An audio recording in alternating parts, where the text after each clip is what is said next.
बिस्मिल्लाहिर्रहमानिर्रहीम। लोग कहते हैं कि वक्त बदल जाता है, और वक्त ने मुझे बताया कि लोग भी बदल जाते हैं।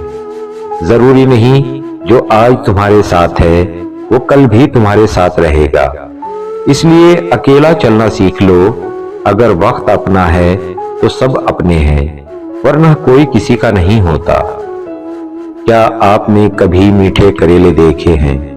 ये वो लोग होते हैं जिनके दिल में बुग़्ज़ और जहर भरा होता है, मगर बोल हमेशा मीठा बोलते हैं। अल्लाह पाक हमेशा ऐसे लोगों से हमें महफूज रखे जिनकी जुबान में मिठास और दिल में जहर भरा होता है। हमेशा मुखलिस लोगों से रिश्ता जोड़ो, क्योंकि वो अच्छे दिनों में सरमाया और बुरे दिनों में मुहाफिज होते हैं। एक खूबसूरत बात, अल्लाह से मांगो, बेहिसाब मांगो और बिला झिझक मांगो, क्योंकि वही एक जात है जो वापसी का तकाजा नहीं करती।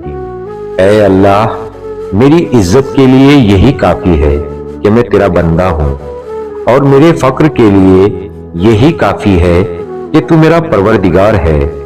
तू वैसा ही है जैसा मैं चाहता हूँ, बस तू मुझको वैसा बना दे जैसा तू चाहता है। घड़ी में 3 सुइयां होती हैं, जिनमें एक सुई सेकंड वाली सुई के नाम से मशहूर है। सेकंड वाली सुई अपना वजूद तो रखती है, पर उसका जिक्र नहीं किया जाता। सब यही कहते हैं 10:15 हो गए हैं। कभी किसी ने यूं नहीं कहा कि 10:15 और 4 सेकंड हुए हैं, जबकि ये सेकंड वाली सुई दोनों से ज्यादा मेहनत और मुशक्कत करती है, और इन दोनों को भी आगे बढ़ने में मदद करती है। हमारी जिंदगी में भी बहुत से लोग ऐसी सेकंड वाली सुई की मानिंद होते हैं, जिनका जिक्र तो कहीं नहीं होता, लेकिन हमारे आगे बढ़ने में उनका किरदार जरूर होता है। कद्र कीजिए उन अपनों की जो हर गम में हमारे साथ रहते हैं।